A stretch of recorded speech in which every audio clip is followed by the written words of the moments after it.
my jam. Dinner, potatoes hitting the spot.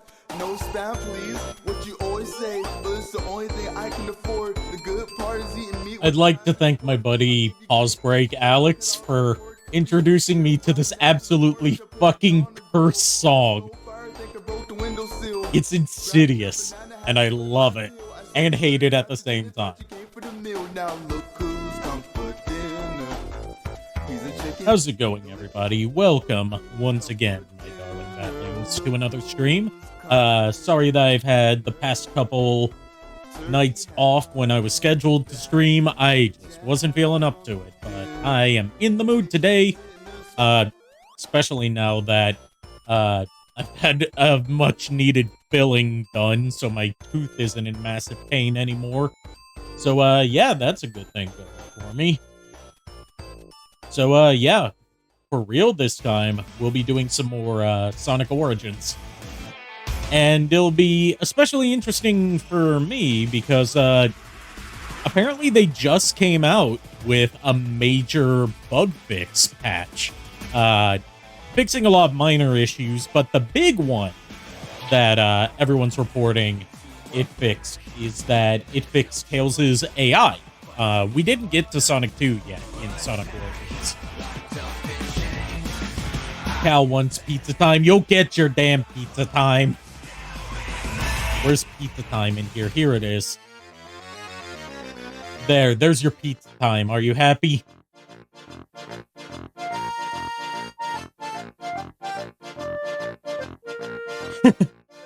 But yeah, for those that weren't aware, in the launch build of Sonic Origins, Tails' AI was completely bugged. So like typically what he's supposed to do in Sonic 2 and 3 is like if he gets knocked off screen or falls down a pit or something, he will fly back onto the scene and continue following you. But in Sonic Origins, due to some improper pathfinding programming, they made it so he instead just repeatedly jumps around in null space, not being able to catch up to you, but the sound of him jumping never stops, so it's very maddening. I haven't experienced that myself yet, but hopefully we won't have to, because that seems to have been fixed from what I've heard. On top of that, there's also a few more minor bug fixes that were implemented. I think one of them was fixing the track names that were mislabeled in the museum, but I'm not too sure. Yeah, one last thing before we start is, you may notice that I've got a sub goal up at the top. I decided, you know what, I'm actually going to try and set a goal for myself, so I can put some of this towards getting that new monitor I'm in dire need of. Bits are also appreciated, but I couldn't create a counter for bits. But all that, anything that I earn from whenever my payout ends up being, is going towards that new monitor.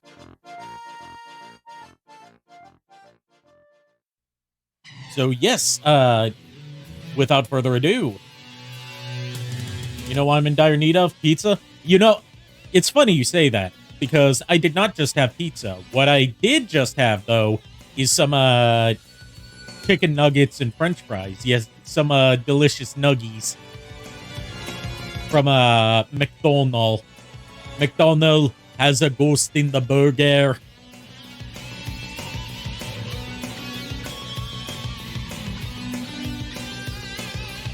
But yeah, let's get into Sonic Origins.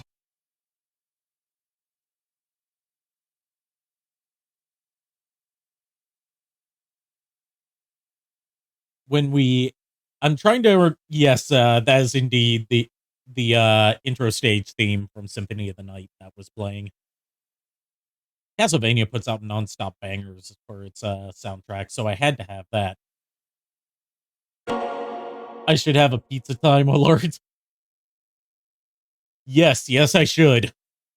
I can't believe I haven't added that yet, considering that I think Zentrea had one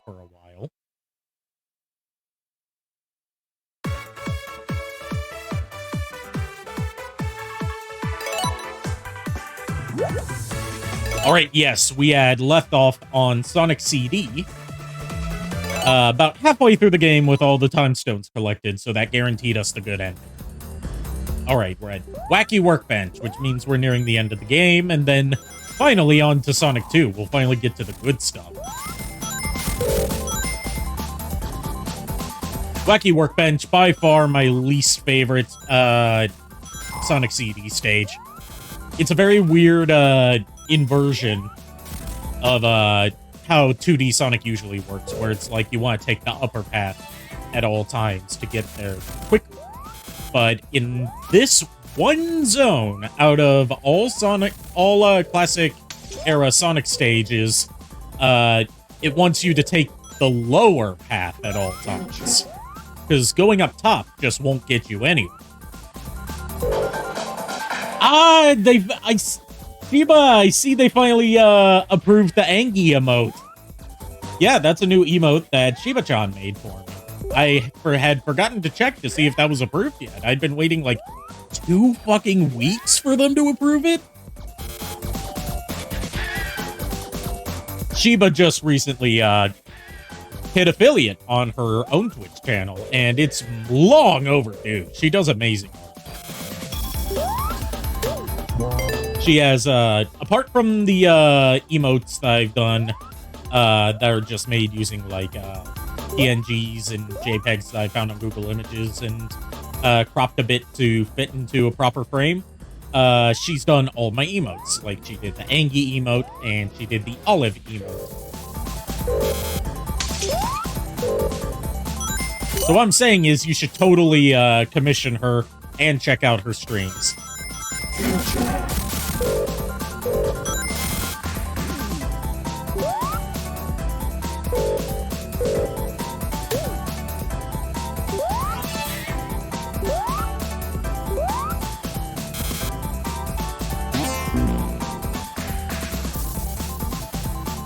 Yes, there's the Newt emote. There will be no Newting in this stream because it's not a Metal Gear game. Speaking of Metal Gear, I should be able to finish that in one more stream, which happens tomorrow night. I should be able to finish Metal Gear Solid 2, and then after that, we will be moving on to, not Metal Gear Solid 3, but instead Metal Gear Solid Twin Snakes, the often forgotten middle child of the Metal Gear Solid series.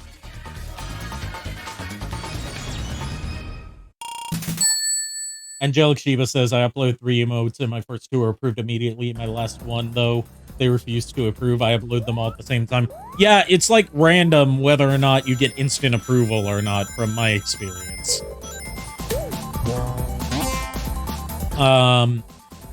Like, to automatically get instant approval, you need to have been, you need to have streamed as an affiliate for at least 60 separate days. Which I'm well on my way towards at this rate. But it's still a pain in the ass, although I understand, the reasoning behind it, you know, high volume, of, streamers, high volume of affiliates, and, wanting to make sure that people aren't putting anything that's against TOS in their, emotes. Although, weirdly, Twitch has been kind of cracking down on specific types of emotes that technically don't violate their rules, because they haven't updated their rules yet to say that these kinds of emotes violate them anymore. Like, a lot of emotes with, like, the suffix gasm, are being, blocked. Like, Vinny from Vinesauce has had to put up with this the most. Like, all of his iconic emotes, have been, like, completely nuked from, Twitch, because Twitch just randomly decided these are not allowed anymore.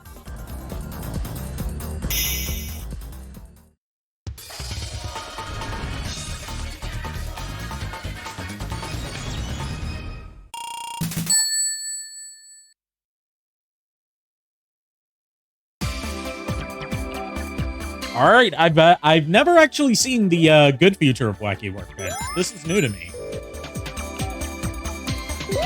By the way, Sonic CD Japanese soundtrack, total fucking banger, dude. I'm so happy that Origins includes the option to toggle to the Japanese soundtrack instead of the North American soundtrack. North American soundtrack has some bops on it too, but it's nowhere near as consistently good as the Japanese soundtrack.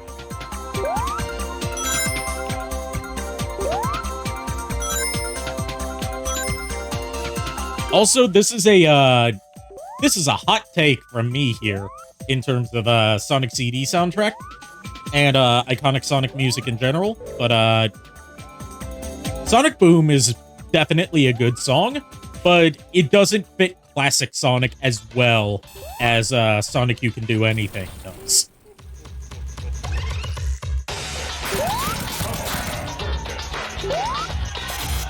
Work that sucker to death.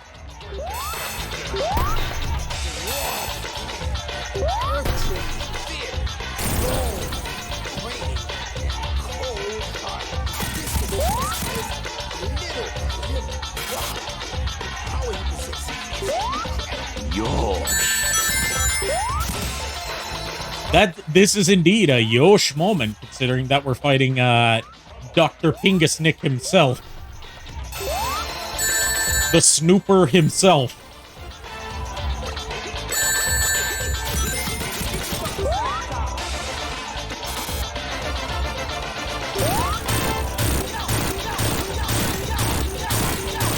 Snooping as usual, I see. I need to download that video of or download the audio from the video of like someone that edited out the Pingus from Snooping as usual. So instead it just says Snoozle, I see. It took me like so many fucking playthroughs to consistently get a pattern down on that boss. Like, that one tripped me up for the longest time, but nowadays I don't really have too much trouble with any of the bosses except for, trying to remember second zone. Collision Chaos.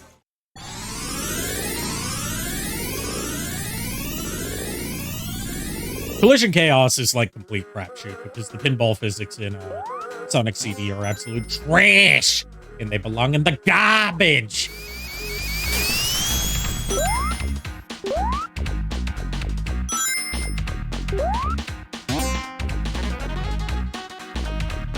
Then again, I'm also more used to playing the original Sega CD version than the HD remaster, which Sonic Origins port is based on, although it still has a few very odd changes, like removing all the little grunts and occasional voice lines from Sonic and Amy.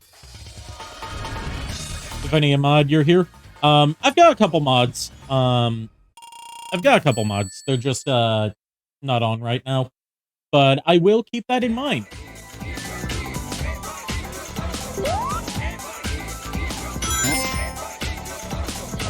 What I really need to do is find mods that aren't just like within my friend group, because that's actually a very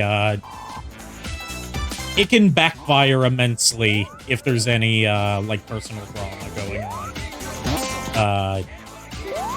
So like, even though I haven't done this yet, it's really best to get mods that aren't necessarily part of your inner friend circle, but are still like frequent viewers. I hope you get some sleep, Shiba. I know that I saw that post that said that like you were kept up all night.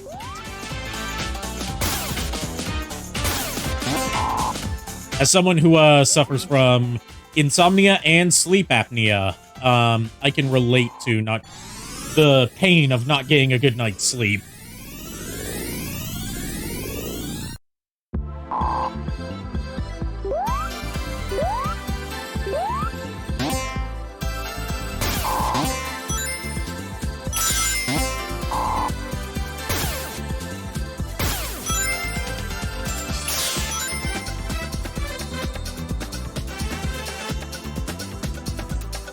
Man, I just realized the one downside of getting the time stones this early, and that's that when we get to the Metal Sonic fight, it's not gonna play that banger boss theme.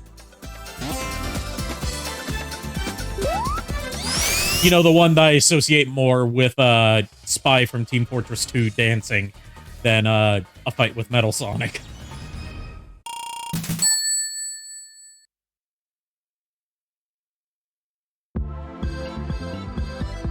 All right. That only happens with the bad future? Yeah, that's only in the bad future. Because it's specifically the Act 3 theme for that battle.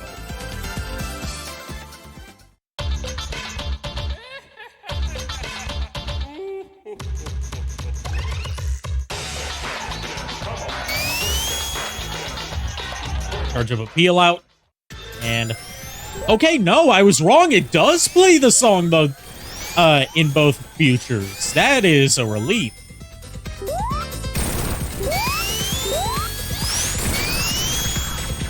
Also, this fight always tripped me up before, but now that the drop dash is in here, it's a total kick. I say that as I'm constantly running into stuff, and I'm probably too far behind now.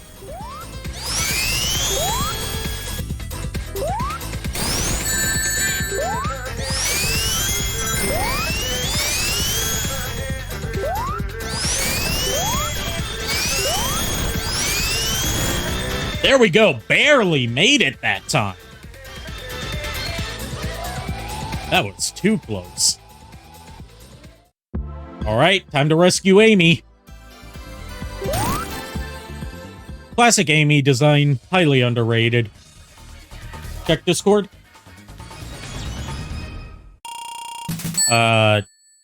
One sec, going to check Discord.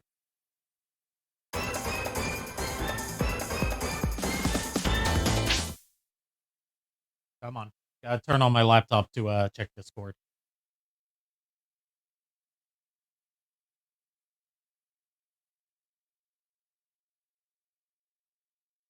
Ah, you sent me the snoozle. You sent me the snoozle. I appreciate that. Yeah, I will definitely set posture check. I am sitting up nice and straight because I've got my mic set up so it's actually in front of me for once instead of off to the side. So I couldn't slouch even if I wanted to. Yes, we are on the final zone of the game, Metallic Madness.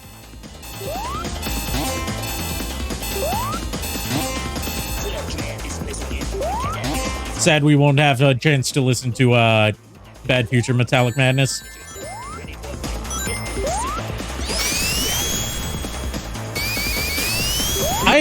Sonic CD is one of the few Sonic games where, or classic Sonic games where I make sure to always go for the good ending, because it's just more satisfying. Helped by it having an actual ending cutscene that changes depending on whether you got the good ending or not. At least it's not like Sonic 1, where the only difference is a slight change in animation.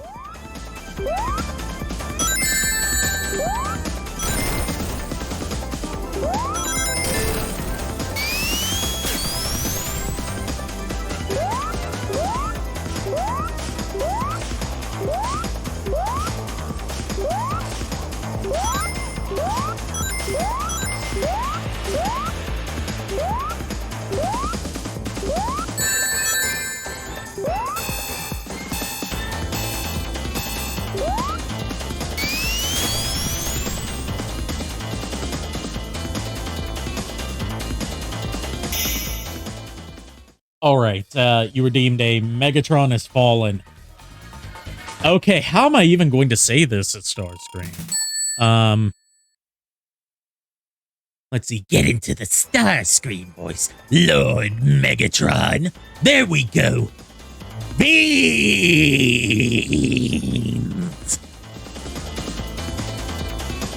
I hope that satisfied your need for, beans, Sheba.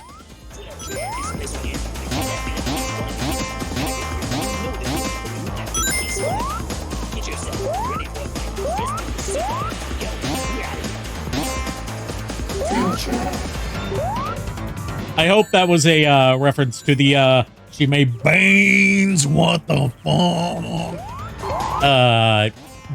video.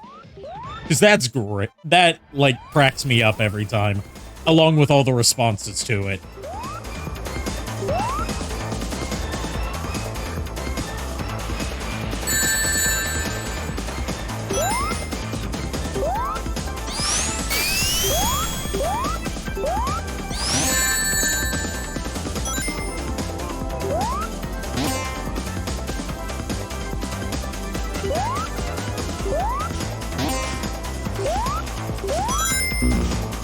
Oh, shit. That was improperly timed.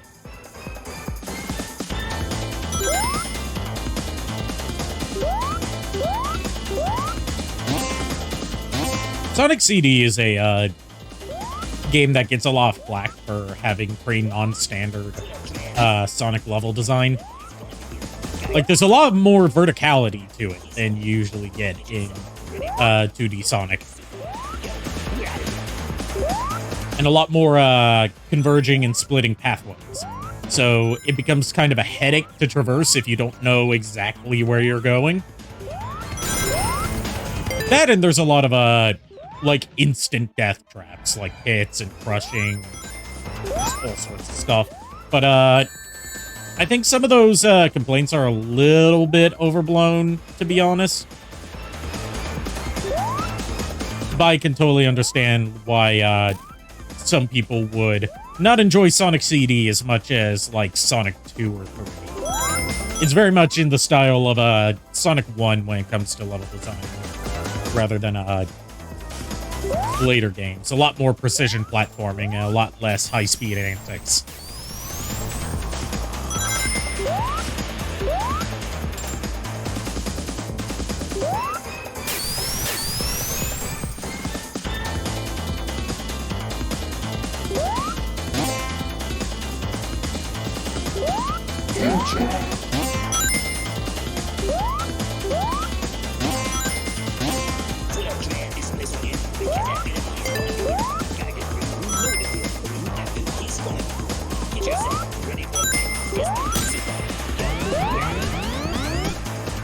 Oh boy, here comes the section with Chibi Sonic.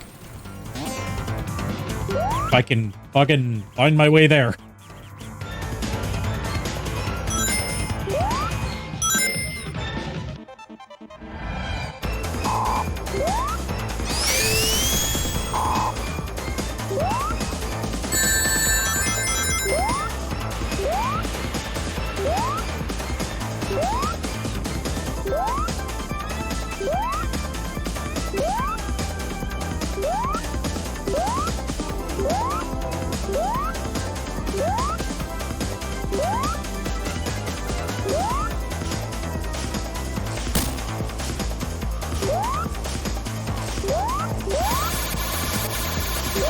There we go, Chibi Sonic. This little shrunken chibi design is only ever used again in Sonic Mania, of all things. Then again, Sonic Mania is like... Yes, he is small bean.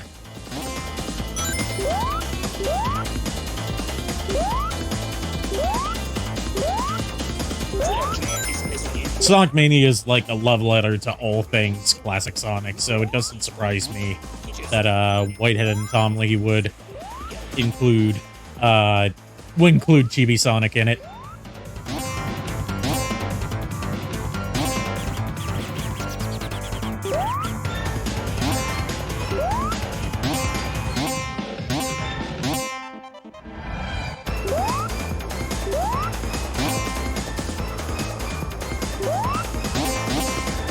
Babu Sonic, he is Babu Sonic.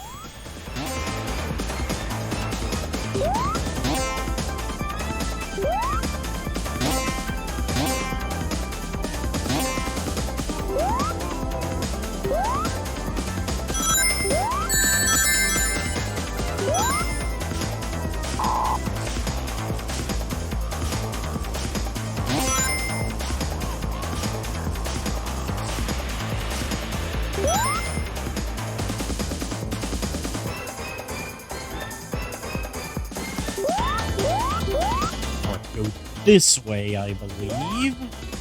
Yes, this is the way.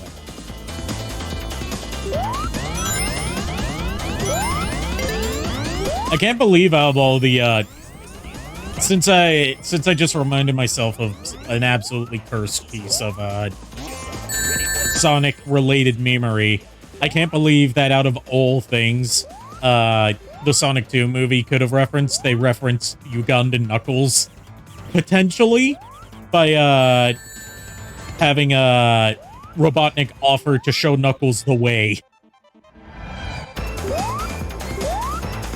Like, the way it was phrased, it couldn't have been on accident. Like, this is the same movie that had the Chaos mural in the background of a scene with no attention drawn to it, just as an Easter egg.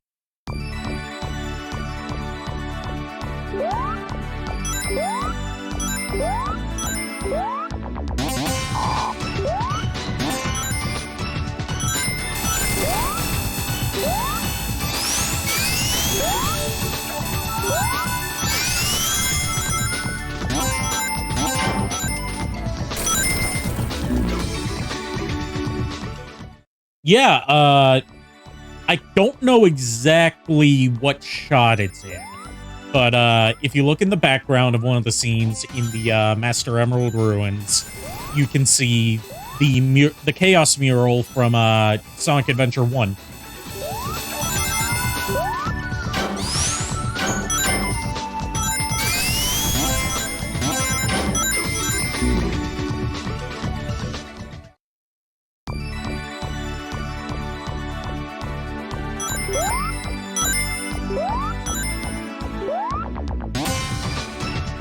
You know, since I brought up the subject of cursed Sonic stuff, here's a debate that me and Cal got into. Does the Jim Carrey version of Dr. Robotnik count as a twink?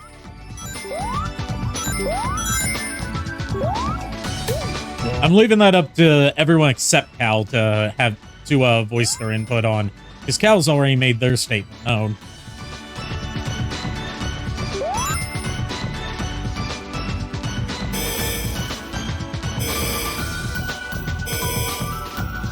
I'm leaving you out of it because you've already voiced your opinion. There's no point in asking you again.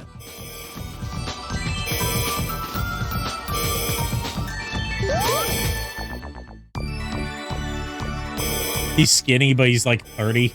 He's definitely older than 30.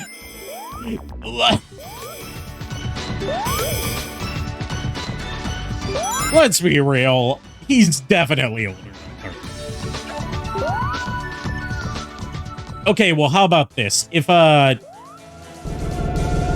Robotnik isn't a twink, then Agent Stone definitely is.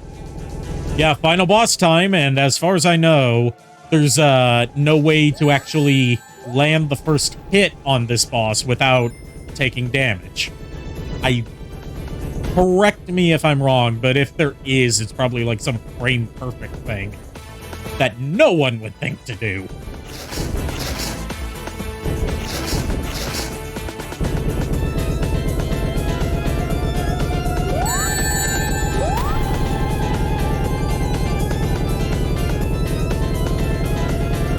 Jim Carrey Robotnik has meat on his bones.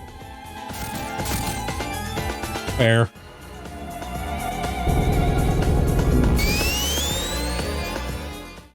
I like Eggman's Chow Egg thing. Chaos Egg thing. Yeah, the version of the Death Egg robot included in the Sonic 2 movie is, like, fantastic. I also like that, like, for once in modern Sonic media, Eggman was almost allowed to win for once. Like, obviously, you know, as a kid's movie, the villain's not gonna win. But, like, he genuinely felt like more of a threat, in the Sonic 2 movie than he did in Sonic Forces, where he had effectively conquered over 99% of the world. Because, like, I don't want to go into the Forces rant again, but, like, it's a very big case of show don't tell, because we're told that we're told in Sonic Forces over and over again, Eggman rules the world. He rules the world. He rules it with an iron fist. He has won. But the most we get to see of this Eggman-controlled world is, like, the same city landscape in varying states of decrepitness.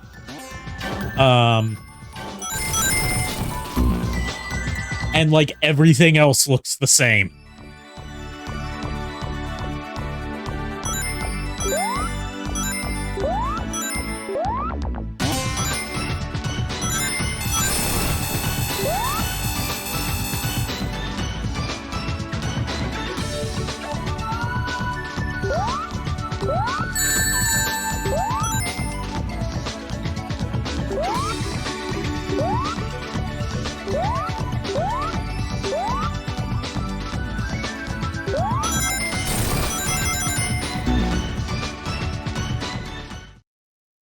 Yeah, you would think that, at the very least, like, the scenery would be roboticized, or, there would be, like, 1984-style Eggman is watching you, posters all over the place to remind you of who's in control.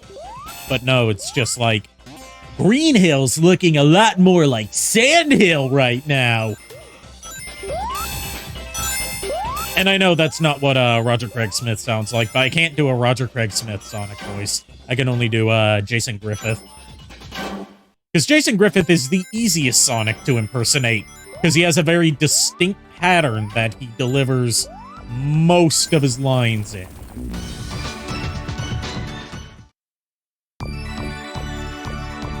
Genshin makes Lotus heads look less gross and uncomfy.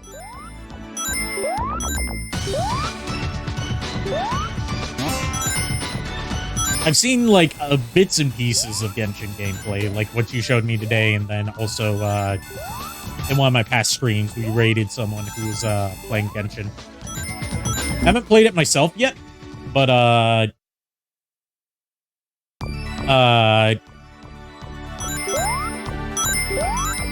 like, I can see why people like it.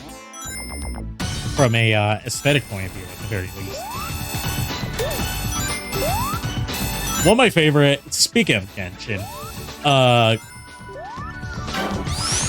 for those of you that are familiar with the general plot of Devil May Cry 5, I stumbled across a mod for part of the finale of Devil May Cry 5, when Urizen eats the Qlipoth fruit and gains ultimate power, where it replaces the Qlipoth fruit with Paimon. So he eats the emergency food.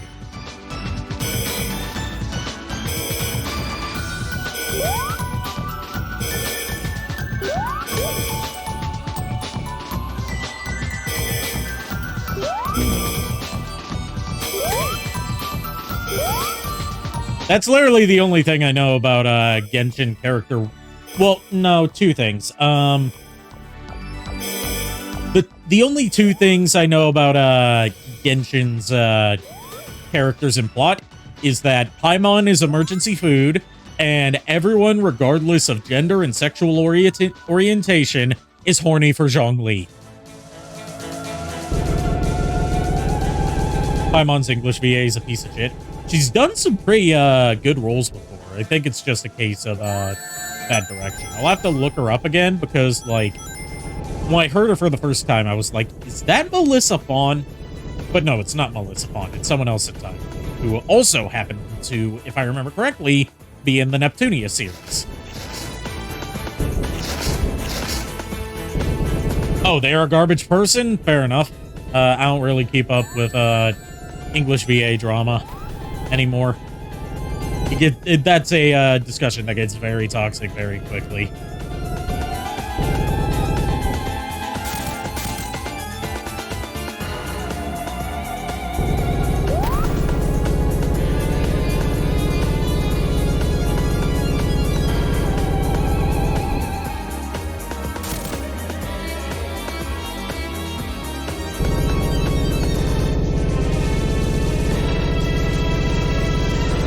Paimon's VA goes by they, them. Thank you for letting me know. I was not aware of that.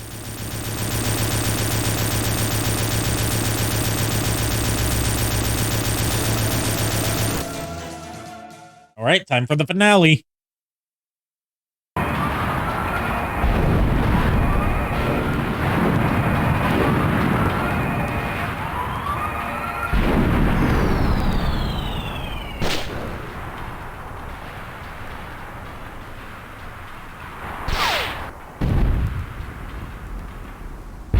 Sonic just fucking bolted. As he's known to do with Amy.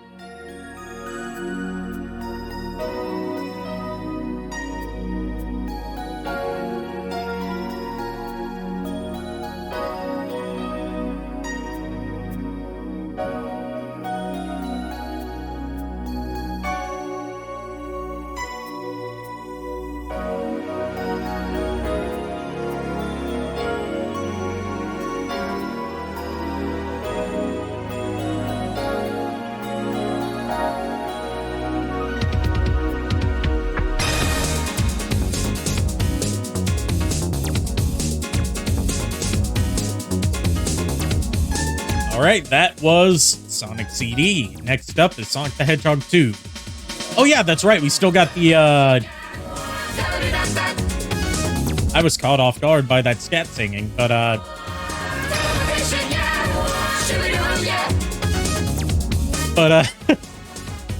quit interrupting me, singers. But, yeah, we still got the, new cutscene after, the Tyson Hess cutscene that's at the beginning and end of every game in this collection. So we gotta see that.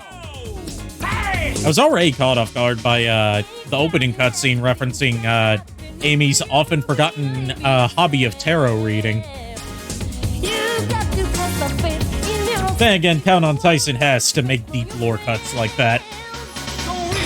No need to change. Stay like you are. Keep it all the same. But as you move along in your life, keep an open mind. And don't forget that if you gotta do something, believe in yourself. Yourself.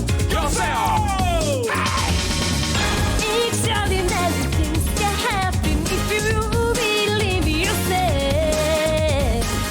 You got to have the faith. Hey yo, what were those two badniks doing? Exactly what you think they were doing. Inside your heart, you will find a special place to align. When you feel right, look at yourself. Inside your mind, you see connect eternity.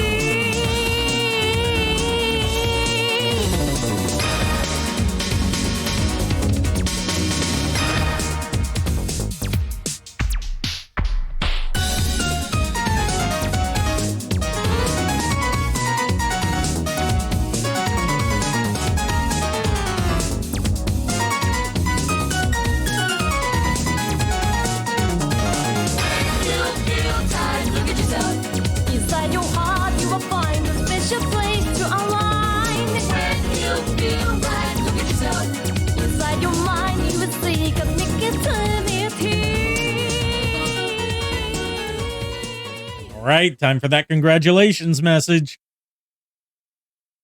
Come on. Here we go.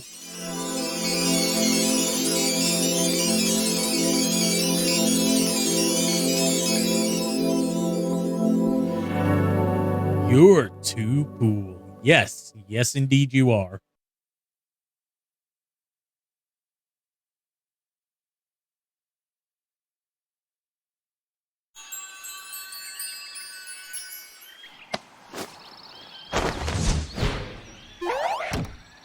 Oh, hey, the only time we ever see Sonic flying the tornado. Considering it's his plane.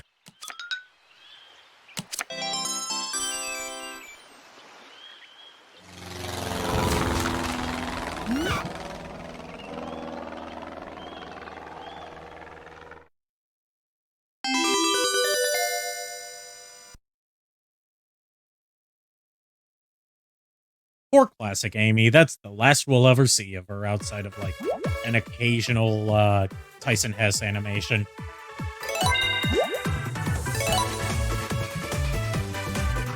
Didn't know Amy does tarot readings? Yeah, according to her official Japanese bio, that's one of her hobbies.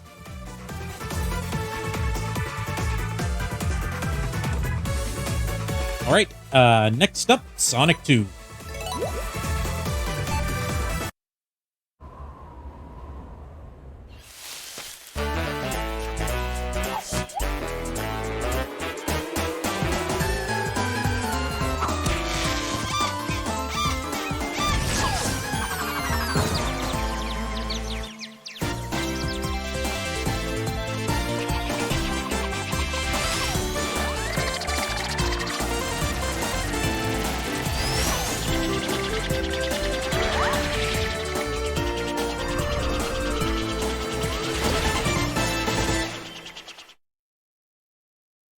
Aw, ain't that cute?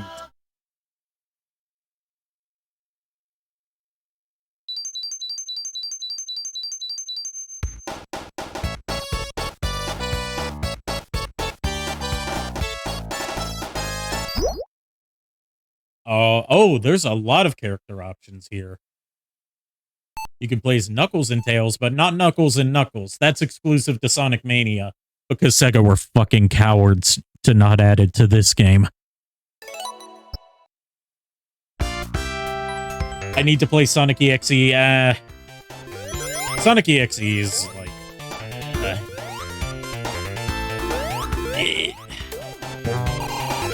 just noises of disgusted confusion.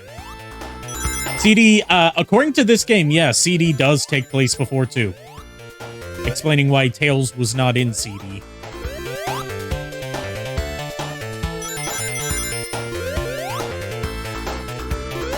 The fucking FNAF Sonic EXE rap mod. Like, where they, took Sonic EXE and wrote, like, an entire backstory for them, and, like, headcanon into all this stuff, that's, like, not in the original creepypasta, to the point where it's like, okay, no, not trying to sound insulting, but this is no longer Sonic EXE. This is just your own fan character.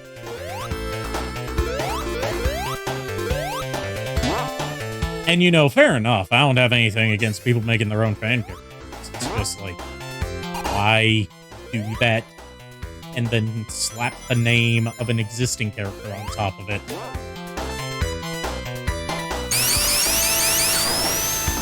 I'll never understand the EXE fad.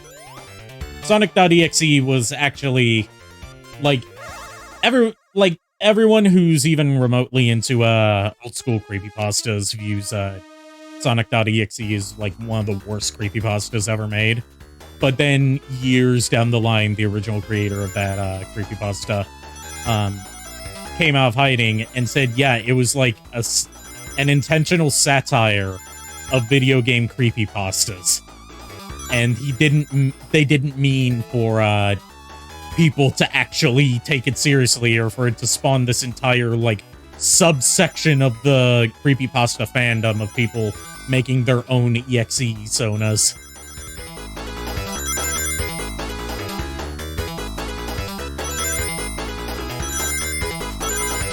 It's like how Slender Man started off as a Photoshop contest submission, and then, like, spawned this entire lore around the character without, like, the original creator intending. By the way, I hope they got paid for that Slender Man movie that came out in, what, 2018 and no one went to see.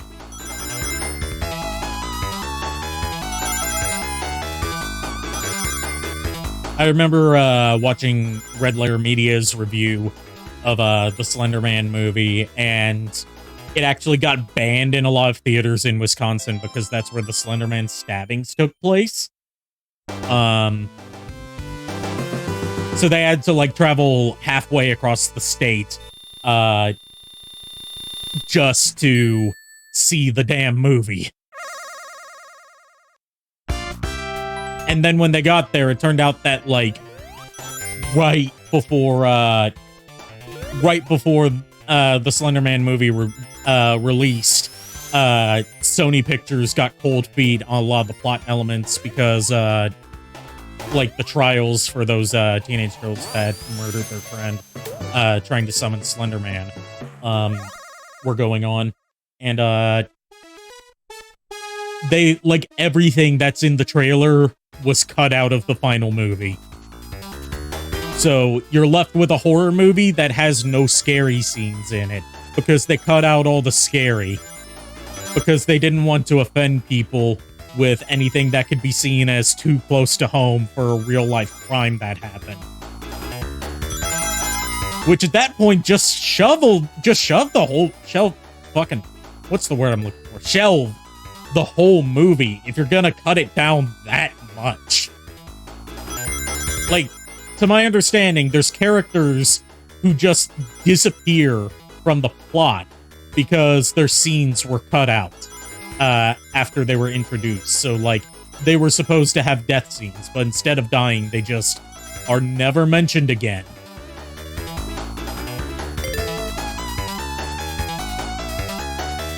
Then again, I think it was a PG-13 horror movie, and PG-13 horror movies are the bane of modern horror. I say this as a aficionado on the history of the horror movie. I wrote a 12-page paper about it back in high school.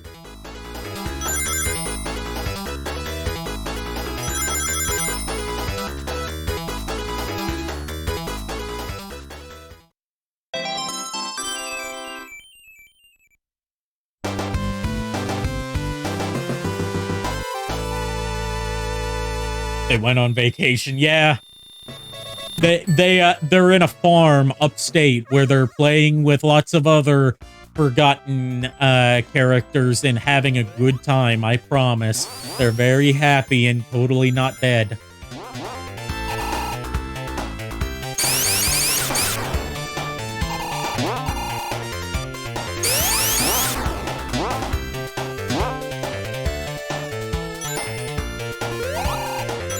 We did a video essay on Nosferatu and Hammer Dracula back in high school film class. I wish I had a high school film class. That would have been a better fit for me than most of the classes I had to take.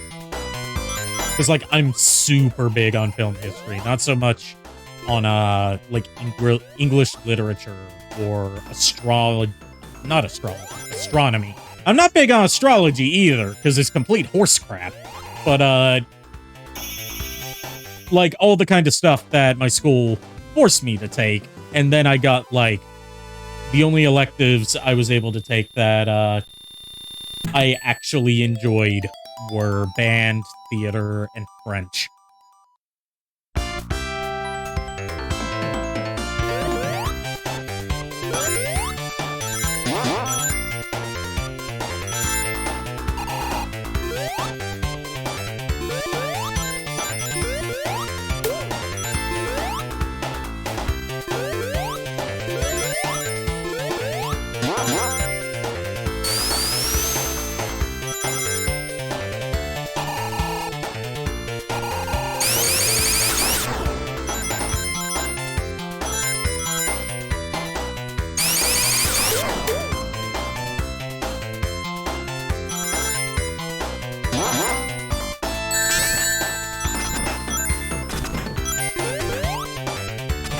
No idea if I'm going to get all the Chaos Emeralds this run, because I've only ever done it, like, twice, and one time was by accident.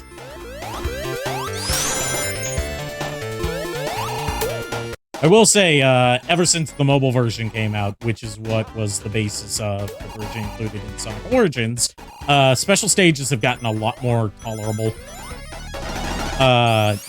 Mostly because it's rendered in actual 3D instead of, like, 16-bit pseudo 3D, running at, like, 10 frames per second.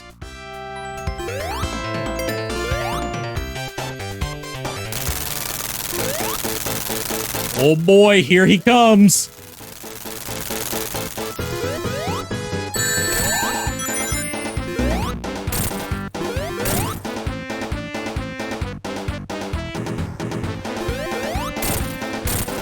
Fun fact, I didn't even play the Genesis Sonic games until Sonic Mega Collection came out.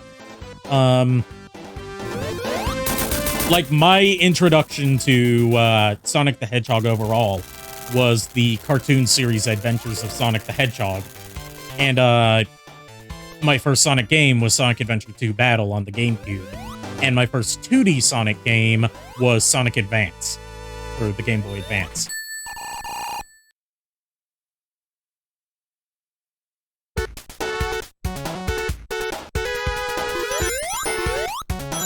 So, classic Sonic to me is like, it's sort of like Mega Man to me, where I have more nostalgia for, like every 90s kid has nostalgia for classic Sonic in some form, but me, I'm like, I have more nostalgia for the cartoon series than, the Genesis games. Because I didn't play them until I was in, like, middle school.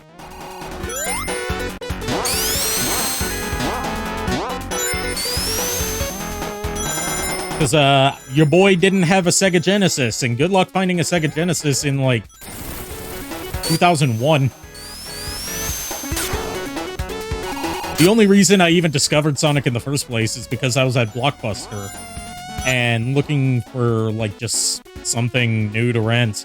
And I saw Adventures of Sonic the Hedgehog, and I was like, this looks cool. I will check this out. And it ended up becoming, like, a central figure in more ways than one in my sense of humor.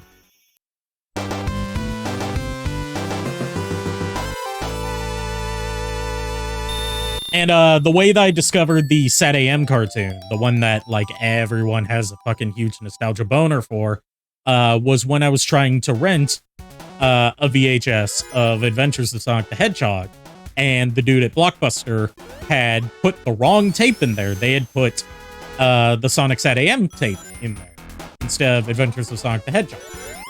So here I am completely blindsided by, wait, this is Sonic, but it doesn't look like the Sonic that I know. And this was still before I even knew there were Sonic games.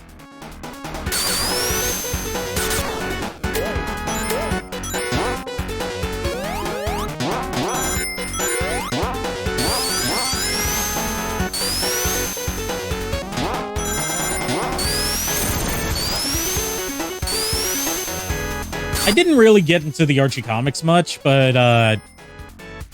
that's not because of lack of interest. It's due to lack of accessibility. Because there weren't really any comic shops in my area, so I had to rely on any bookstores that happened to have the latest issues. And they were often, like, segregated into, like, this very small, out-of-the-way area of the store, and they would usually be like several months behind on what the most recent issue was. Like I've got a few back issues through their old back issues program where like you could order unsold stock of older issues through mail order.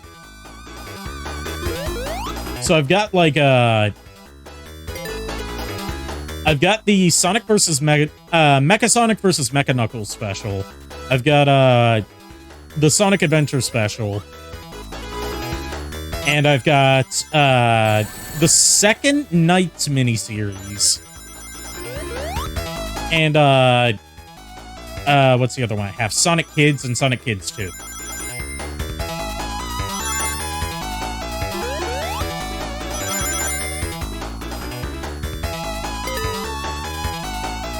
You mostly read them at libraries. We only had one library in my area, and they didn't carry comics.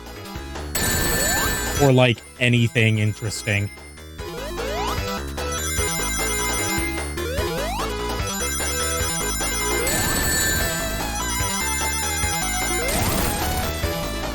Tails getting fucking shit rocked here. Thank God that, the mobile version and subsequently the Origins version fixed that really annoying issue from all previous versions where Tails could easily get stuck in front of Sonic, but he still moves a couple frames behind Sonic. So, like, he could just block you from picking up rings, and that makes it easier for him to, it makes it easier for you to run into stuff and then lose all your rings, and it's just a fucking headache. When I used to do Haseo reviews, I I actually spent, like, no shit, 7 hours on a single session of Sonic 2 trying to get all the Chaos Emeralds, and I didn't even beat the game in that period. I was playing on the Genesis Mini Classic, so I was thankfully able to use save states to lessen the frustration, but, like, eventually the fun of Sonic 2 wears off when you're playing the original Genesis version and you're going for all the Chaos Emeralds as Sonic and Tails. Because the thing that the game doesn't really tell you is if you choose to play as Sonic and Tails, which is the default option on the Genesis version, it massively increases the amount of rings you need to collect to pass each section of the special stages. Whereas if you just play as Sonic alone or Tails alone, the ring quotas are a lot lower. So, like, theoretically, it's supposed to be, like, difficulty balancing, because you've got two characters, which means you have someone that lags a couple frames behind you that can pick up rings that you missed. But due to the way Tails is actually implemented in Sonic 2 on the Genesis, it just ends up being like a crutch, like, not a crutch, but like a handicap that makes it harder for you rather than making it easier.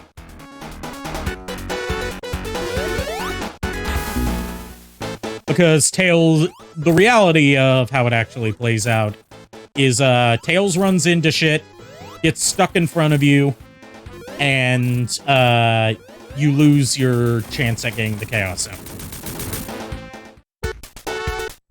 Also, that is the fastest I've beaten that boss. Holy shit.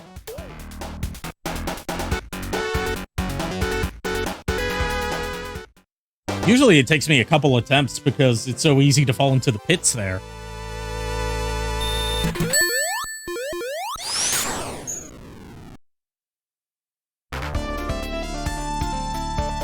Oh god, Aquatic Ruin. I hate Aquatic Ruin.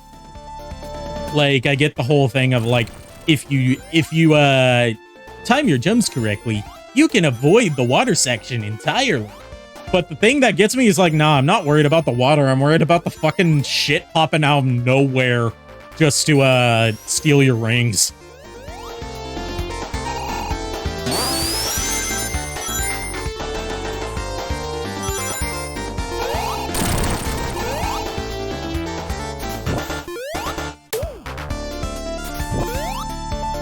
Yeah, I just killed Grounder. Grounder!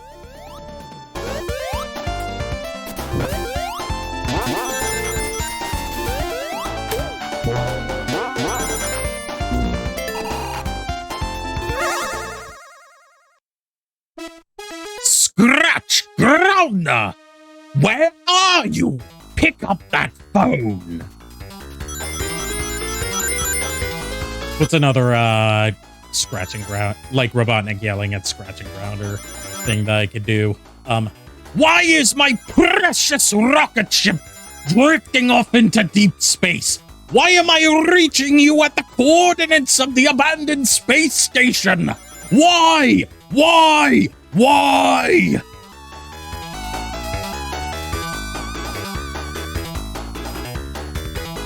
I've actually got the entire series of Adventures of Sonic the Hedgehog on Blu-ray. A friend of mine got it, pre-ordered it for me as a Christmas gift, and even though it didn't come out until November, which was awesome. I just haven't watched it yet because it's too pretty to take out of its packaging. It's packaged to look like Sonic 2 on the Genesis. Just like how the Mega Man cartoon collection from Discotech was packaged to look like one of the Mega Man NES games. By the way, Discotech is like my new favorite anime and like obscure media distributor now. Like, yeah, they don't get to do dubs very often, and at most, like, they just release out of print dubs. But they go out of their way to release the most obscure shit and save it from, like, being lost to time. And as a media preservationist, I have to give a fucking round of applause for that. Like, one of their upcoming releases that I'm looking forward to is a Blu-ray restoration of Osamu Tezuka's 101 Nights. 1001 Nights, sorry. Complete with the long-lost English dub that was never released on any form of home media, and had not been seen or heard since the 1970s, I believe, when it had a very short theatrical run in the US.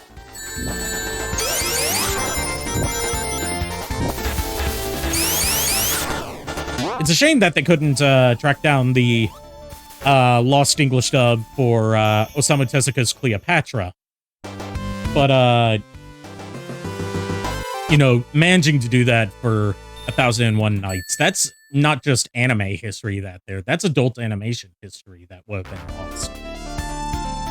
They got a lot of the Lupin the Third special saved. Yeah, they're also the only ones currently distributing Fist of the North Star.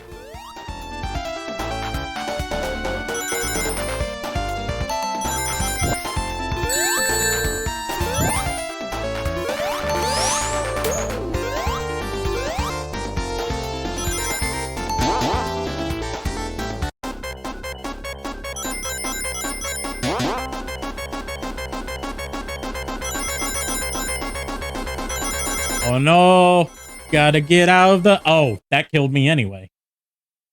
Yeah, they're distributing all of the, they're distributed in a collection that, includes, the entire series with, like, the entire original English dub for what was dubbed, because, as was very common for anime back in the, 80s and anime back in the 80s especially, they didn't dub the entire series because it was just such a niche thing at the time.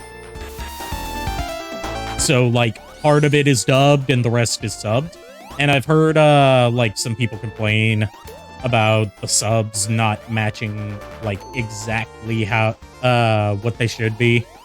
But that's not something to blame Discotech for, because, if I remember correctly, one of the spokespeople for Discotech Media about their Fist of the North Star release went on record saying, like, yeah, we had our own more accurate subs that we wanted to use, but Toei was like, you have to use our shitty subs or you can't distribute the series. Because as it turns out, Toei actually likes to control every facet of international distribution of their series, not just licensing.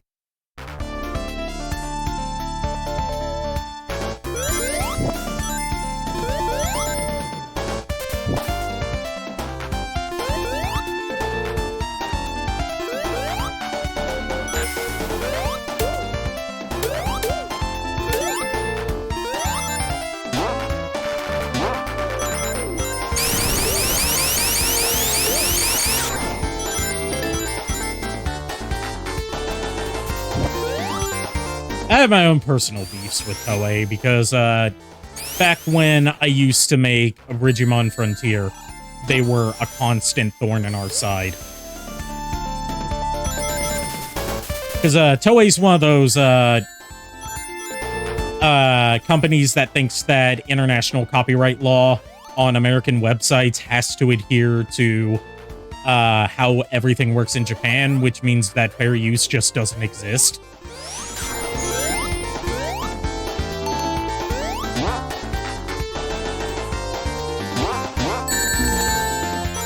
You want to talk about really cringe? There's them personally interfering with the English dub of Dragon Ball Z Kai: The Buu Saga, where there was supposed to be cameo appearances by Team 4 Star. The scene was recorded and everything. You can easily find it on YouTube. But Toei got wind of this, and because they have a massive hate boner for Team 4 Star in particular, they, like, forced Funimation to re-edit that scene in its TV broadcast on Adult Swim to feature not even like redubbed audio, but just the audio from the original 90s dub of Dragon Ball Z. So you suddenly go from like better but still not great modern Funimation voice acting to like cringe as fuck 90s Funimation voice acting. I don't really have a particular favorite dubbing company. Because, like, in my opinion, everyone has their hits and misses. Funimation's done some really great dubs. They've also had their fair share of stinkers. Hell, I will even go to bat and say that 4Kids has had their fair share of at least decent dubs, if you look past the really weird censorship that a lot of their series had, with, like, not just removing innuendos and fan servicey stuff, but also just like removing Japanese cultural stuff as well and digitally re-editing it to make it look like it takes place in America.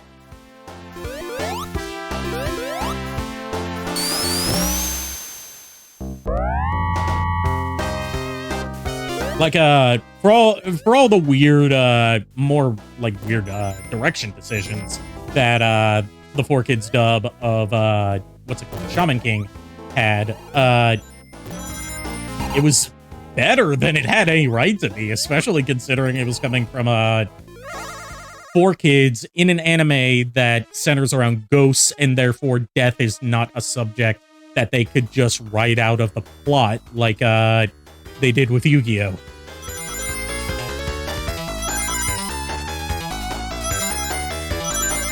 Also, it just occurred to me, is it just me, or does it feel like this game's running at like 50 hertz or something? I feel like I'm getting the European experience playing Sonic 2 tonight. I don't know, the music sounds slower than it should.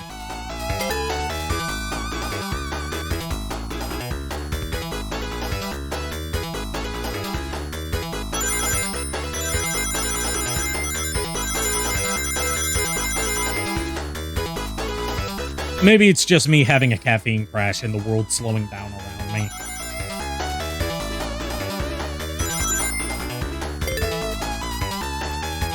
Have I seen the censorship of Barrel Dragon? No, I haven't.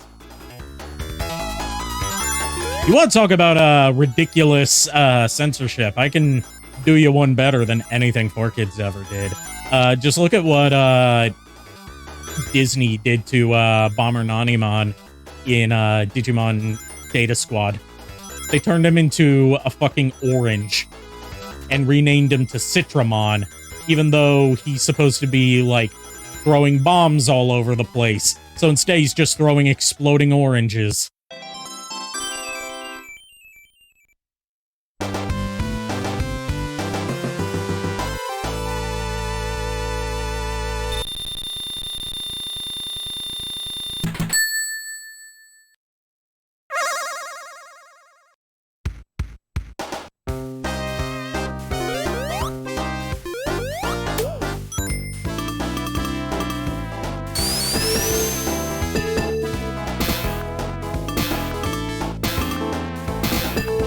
Oh boy, let's see if I can land in the slot machine.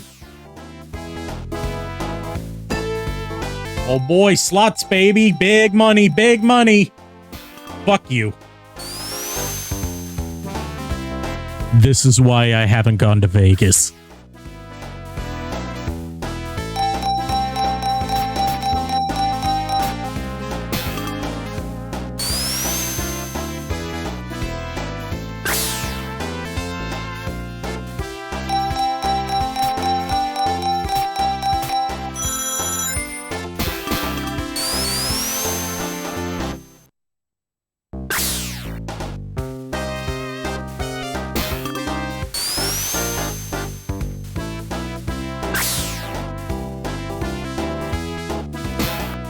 Okay, enough with the slots. Let's just get out of here.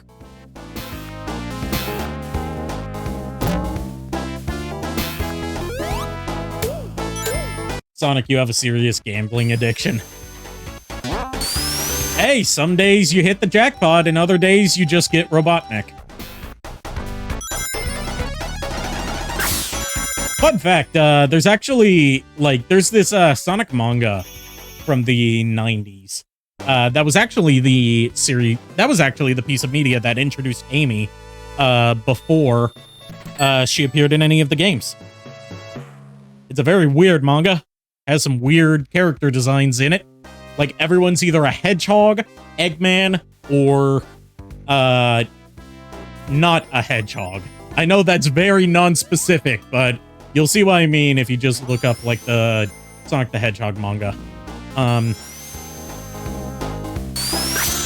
Yeah, it's like, the way that works is that Sonic is like a superhero in the manga, and he lives in a place called Hedgehog Town. His secret identity is the average, like, nerdy, shy boy, Nicky the Hedgehog. But whenever he's doing his superheroing stuff, he transforms into Sonic the Hedgehog. But, like, fucking tangent within a tangent, but, Sonic's teacher in that series is, like, oddly hot. I'm not a furry, but Miss Wing can get it.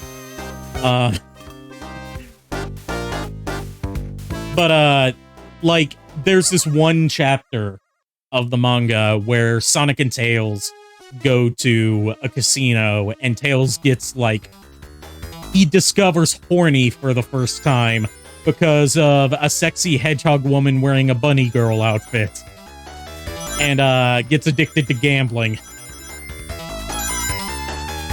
All within the span of one page.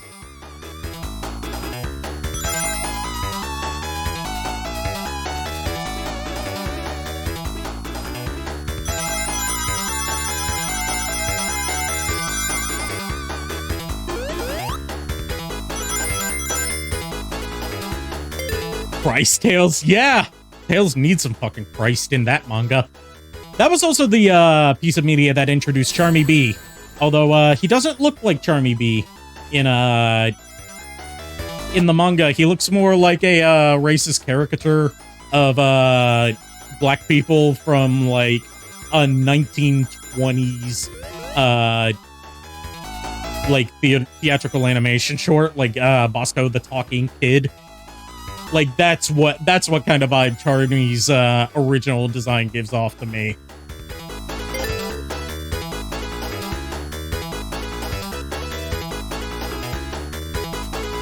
I showed original Charmy to my friend Kier, and Kier was like, he looks like a gas station mascot. I'm like, yeah, I can see that too.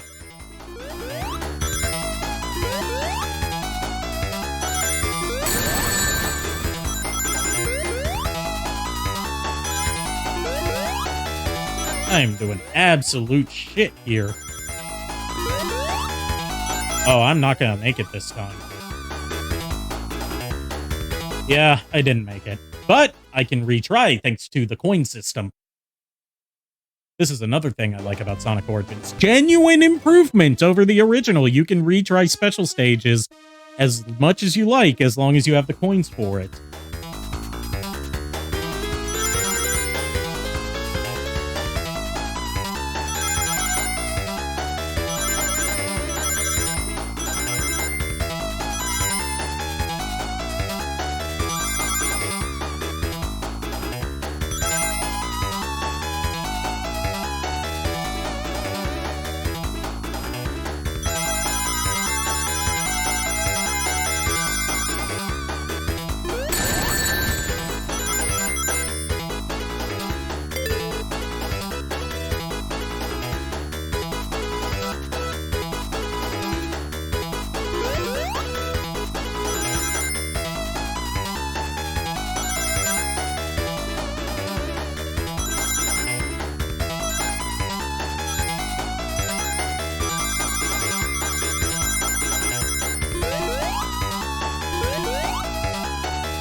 Arikado coming at you with the fandom enraging Sonic hot takes again. I don't think the half-pipe special stages are any good in any game that they've been in. We stan blue spheres here. Blue spheres is the peak of Sonic special stages.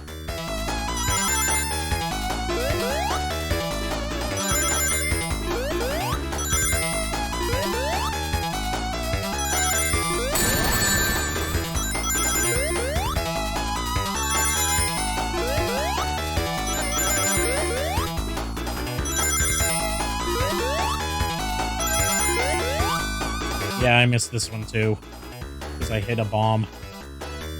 I'm gonna keep trying at this, because I'm so close to having all the emeralds.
All right, gotta be super careful here.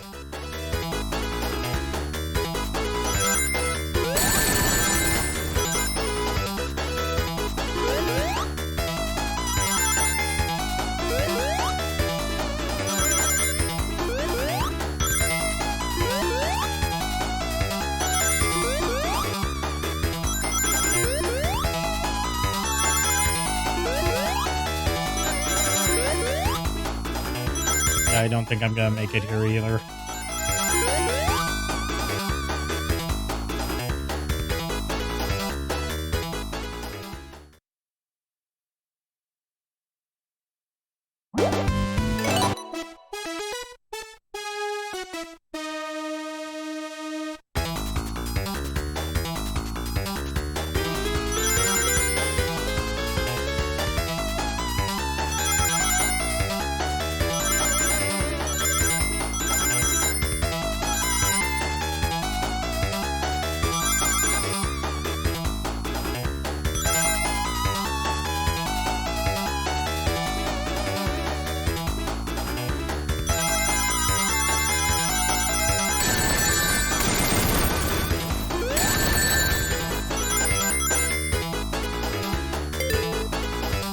All right, doing better already.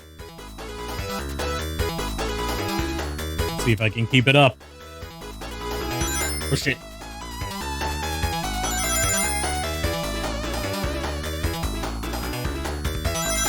This is where I'm going to be getting most of my runs for this run.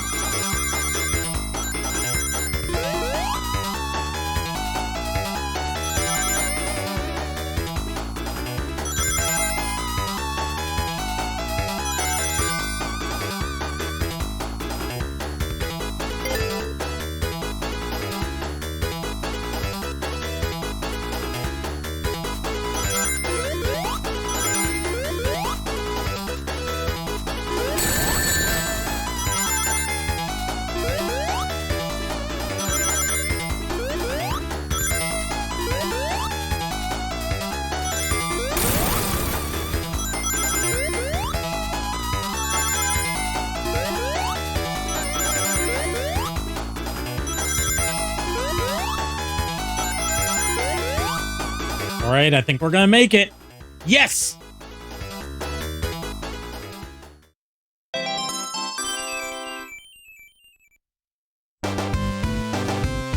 All right, one more to go.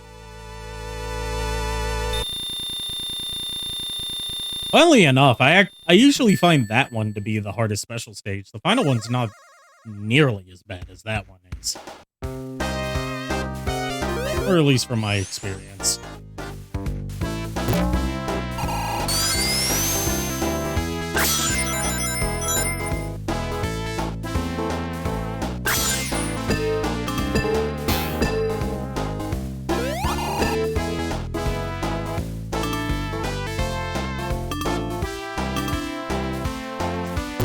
Alright, do we gamble?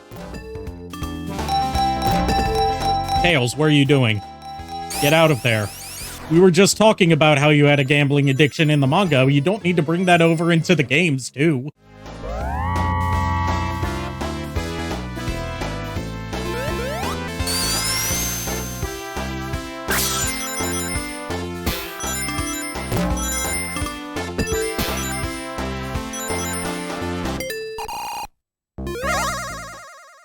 Alright, final special stage.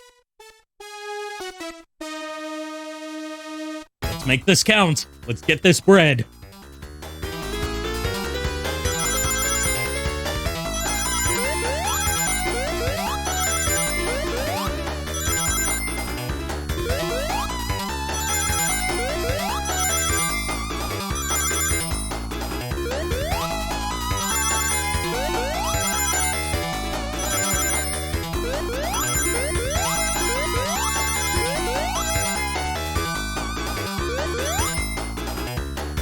Thank you, Knowledge. And welcome to one of my streams where I'm starting to like peter out because I've been up since 7 in the morning. Usually I'm slightly more energetic than this.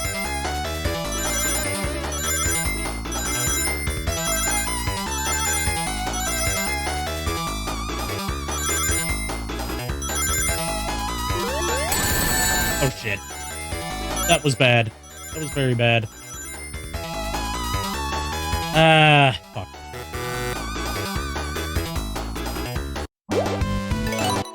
Try again.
All right, made it through the second checkpoint. We're in the home stretch. Oh, we can definitely do this.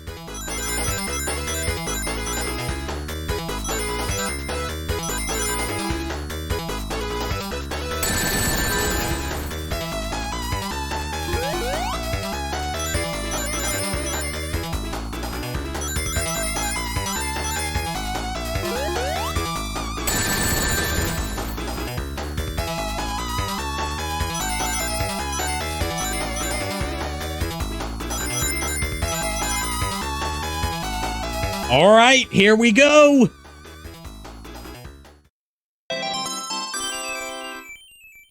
Hell yes.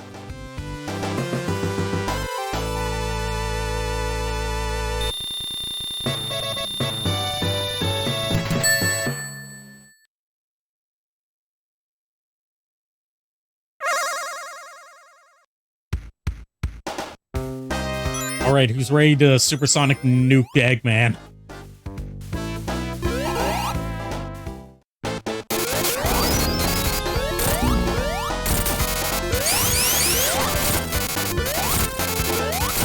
I don't think I've ever gotten supersonic this early before. This is going to be interesting.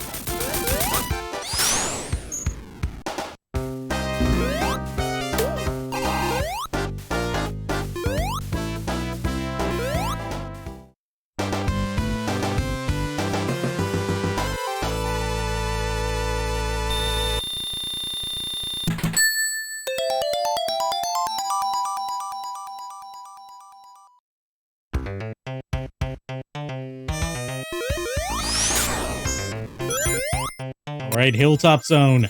The zone that I will always associate with Bill of the Future, thanks to this clickbait video from like ancient prehistory YouTube, like before the site was monetized even. So there was no real point in clickbaiting, other than just to troll people.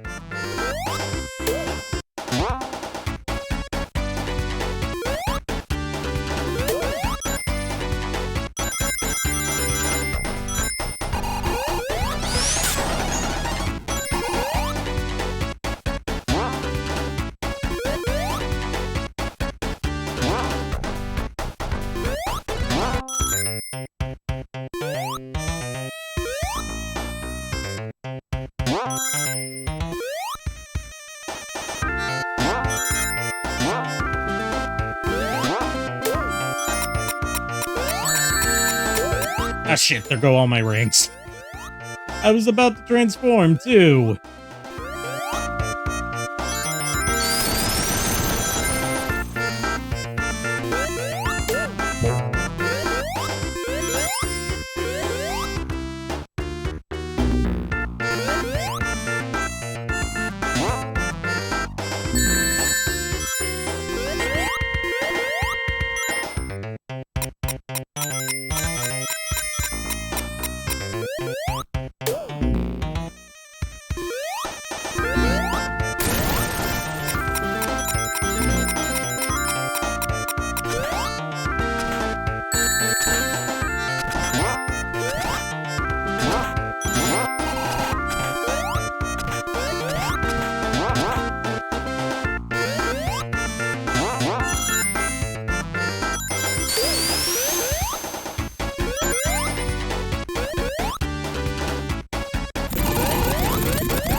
You know, I've shared that story of that little anecdote about that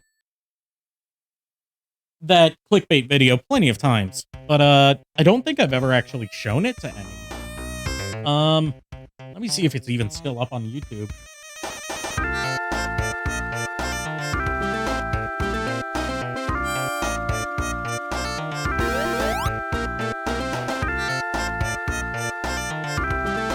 Guys, Alt-Tab isn't working. Help.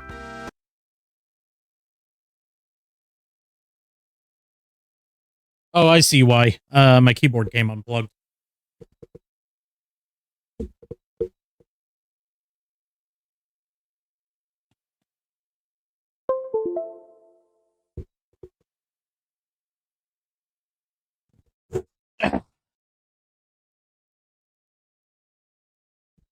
Hydrate, much overdue.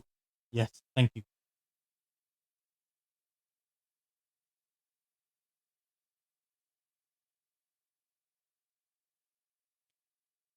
Brief break from Sonic 2 to see if I can find this video that's lived rent-free in my head for the past, like, almost 25 years.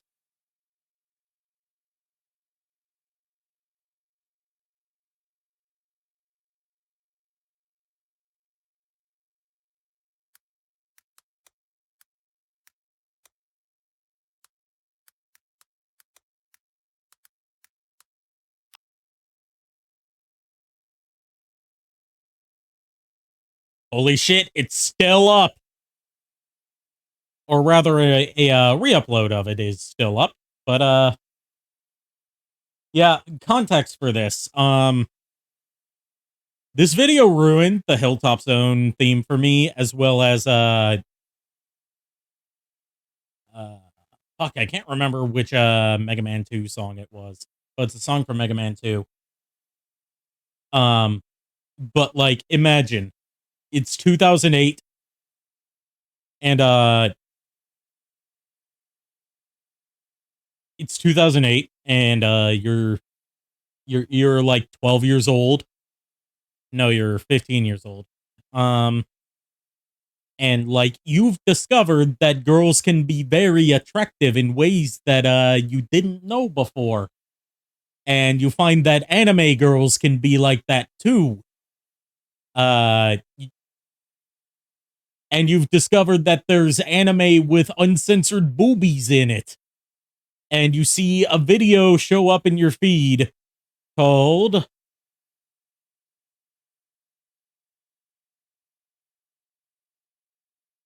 window capture. Not called window capture. Here we go. Called Top 27 Anime Boobs.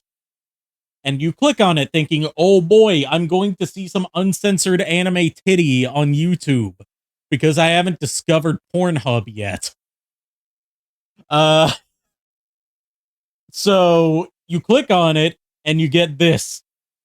Raindrops on roses and whiskers on kittens, bright copper kettles and warm.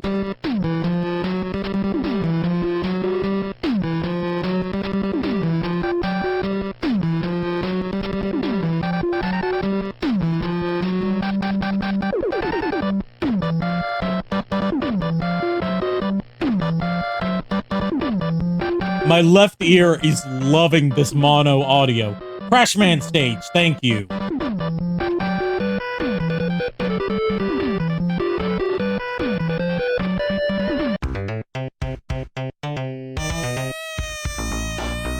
People have memed Corey in the house into like immortality, but no one remembers Phil of the future.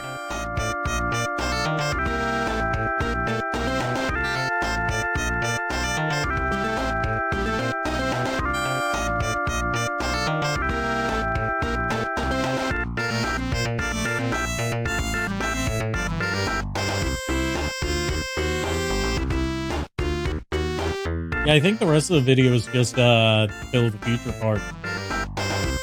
Oh yeah, and then this, so they could have that as the thumbnail, because that was before you could upload custom thumbnails. So that's how they snuck it in. Like, that's how these people used to do it in the age before custom thumbnails. They would sneak in, like, at a frame-perfect moment, the image they wanted as a thumbnail, so it would show up as a selectable thumbnail from the auto-generated ones.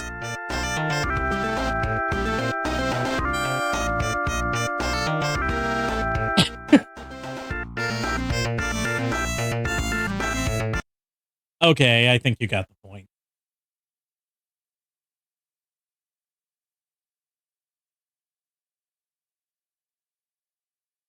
Tangent over, back to Sanic.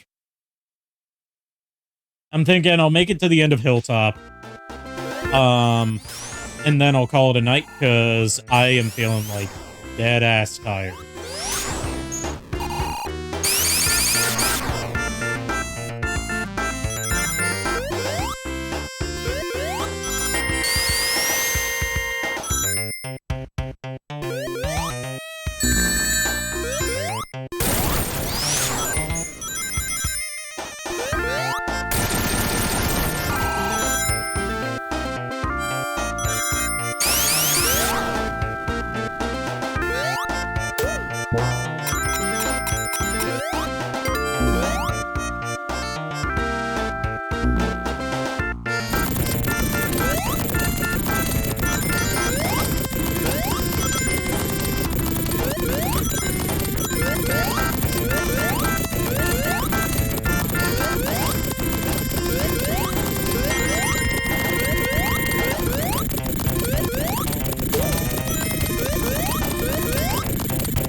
Alright, this boss is usually a pain in the ass, but I can totally cheese him now with Supersonic.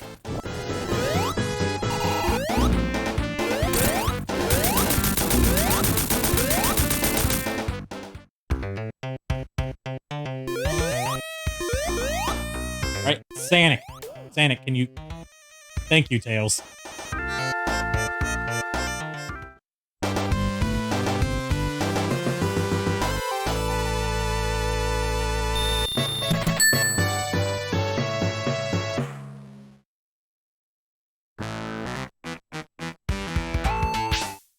right, I'm gonna call it there. Let's check out who is live right now so we can see who we're gonna raid.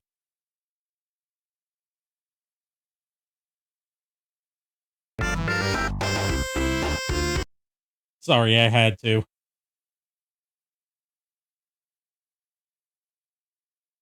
No, not edit stream info. Where's the raid button? There's the raid button. You know what? Since Orange is Borange was nice enough to gift 10 subs to my channel, let's check them out playing Mario Kart Double Dash. Thanks for tuning in, everybody. I'll see you in Orange's chat. And as always, unpleasant dreams.